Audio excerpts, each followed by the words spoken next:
ரொம்ப வேகமாக வண்டி ஓட்டு வந்தேன். நான் ஆக்சுவலாக திருப்பத்தூரில் இருந்தேன். இந்த ஓட்டு போடுறதுக்காக வேகமாக வந்தேன். ஓட்டு போட்டிருக்கேன். வர்றவங்க வந்து நிறையா பண்ணணும். ரைட்டர்ஸ் வந்து கிட்டத்தட்ட யாருனே தெரியாத மாதிரி ஒரு சங்கமாக இருக்குது. ஆக்சுவலாக இதில் நிறையா கூப்பிட்டு பேசணும், நிறைய மீட்டிங் நடத்தணும். என்ன இருக்கிற ரைட்டர்ஸ் போக ரைட்ஸ் பற்றியான ஒரு முழு விசாரணையோடு நிறையா இயங்கணும்.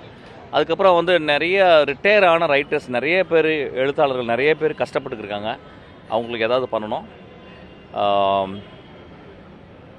எல்லாம் பண்ணுவாங்கன்னு நம்புகிறேன். அது ரொம்ப சின்சியராக பண்ணணும்னு நினைக்கிறேன். நான் ரைட்டர் தான் வந்து முக்கால்வாசி ஒரு டைரக்டர் பேர் வாங்கிறது, நடிகர்கள் பேர் வாங்கிடுறாங்க. ஆனால் ரைட்டர் வந்து ஒரு பேனாவும் ஒரு பென்சில் தான். ஆனால் அந்த உலகத்தையே மாற்றக்கூடிய அளவுக்கு ஒரு வீரியமான ஒரு மனிதர் எழுத்தாளர். ஒவ்வொரு தடவை பேனா தலை குனியும் போதெல்லாம் மனித இனம் வந்து தலை நிமிருது. ஸோ அதனால் ரைட்டர்ஸ்க்கு வந்து நிறைய நல்லது பண்ணணும்னு நான் வந்து வர்ற தலைவர்களையும் வர்ற பொருளாளர்கள், செயலாளர்கள் எல்லாருமே வந்து இந்த ரைட்டர் யூனியனுக்கு ரொம்ப சின்சியராக பண்ணணும்னு நான் ஆசைப்பட்றேன். Thank you so much.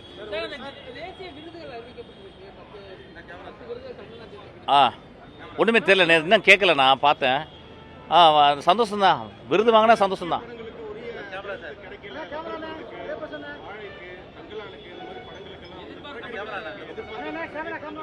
நான் இப்போ தான் வந்திருக்கேன், எனக்கு ஒன்றும் தெரியல.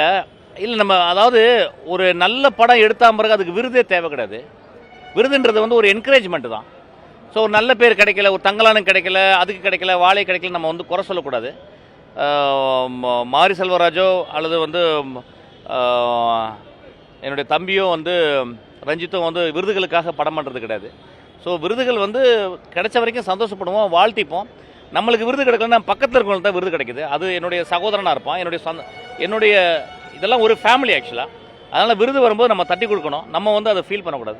நான் எந்த காரணத்தை கொண்டு என் படத்தை எந்த விருதுகளுக்கு அனுப்புனதே இல்லை, கடைசி வரைக்கும் அனுப்பவே போகிறதில்லை எனக்கு. ஸோ விருதுன்றது வந்து மக்களால் கொடுக்கறது. மக்கள் வந்து டிக்கெட் வாங்கிட்டாங்க, அதை படம் வெட்டி படம் ஆகிட்டாங்க, அதை விட விருது உலகத்துக்கு என்ன இருக்குது ஆக்சுவலாக?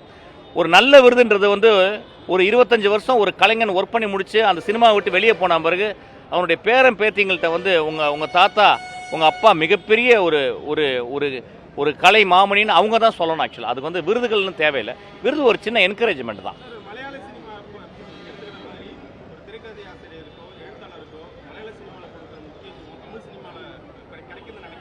ஏன் இப்போ தவறி போன நம்மளுடைய பாக்யராஜ் சார் பெரிய ரைட்டர் இல்லையா? உலகத்தின் மிகச்சிறந்த ரைட்டர் இல்லையா? அப்படிலாம் கிடையாது, எல்லா இடத்துலையுமே இருக்குது. மலையாள சினிமா கொஞ்சம் இலக்கியத்திலேருந்து வருது, நம்மளுக்கு கொஞ்சம் இலக்கியம் கொஞ்சம் கம்மியாக இருக்குது. அதை வந்து மேனேஜ் பண்ணுறாங்க. இப்போ பாக்யராஜ் சார் இருக்கார், நிறைய பேர் எழுதியிருக்காங்க. ஆக்சுவலாக வந்து நல்ல எழுத்துக்கள் தான். ஆக்சுவலாக வந்து இன்னும் வந்து இந்தியாவிலே வந்து கிராஃப்ட் பொறுத்தவரைக்கும் நம்ம தான் நம்பர் 1 இருக்கோம். அப்போ வந்து சொல்லப்போனால் ஸ்க்ரீன் ரைட்டிங்கிறத நம்ம தான் உண்மையாகவே பண்ணுறோன்னு நினைக்கிறேன் ஆக்சுவலாக. ஸோ மலையாள சினிமா வந்து ஒரு இலக்கியத்துலேருந்து வருது. அங்கே எம்டியோ அல்லது வந்து தகலியோ பெருசாக இருந்தாங்க, அதனால் அவங்களுடைய தாக்கம் இருந்துச்சு. ஆனாலும் இங்கே இருக்க ஒரு டைரக்டர்ஸ் வந்து ஒரு எக்ஸ்ட்ரானரி ரைட்டர்ஸாக தான் இருக்கிறாங்க ஆக்சுவலாக. ஸோ கிடையாது. Thank you so much.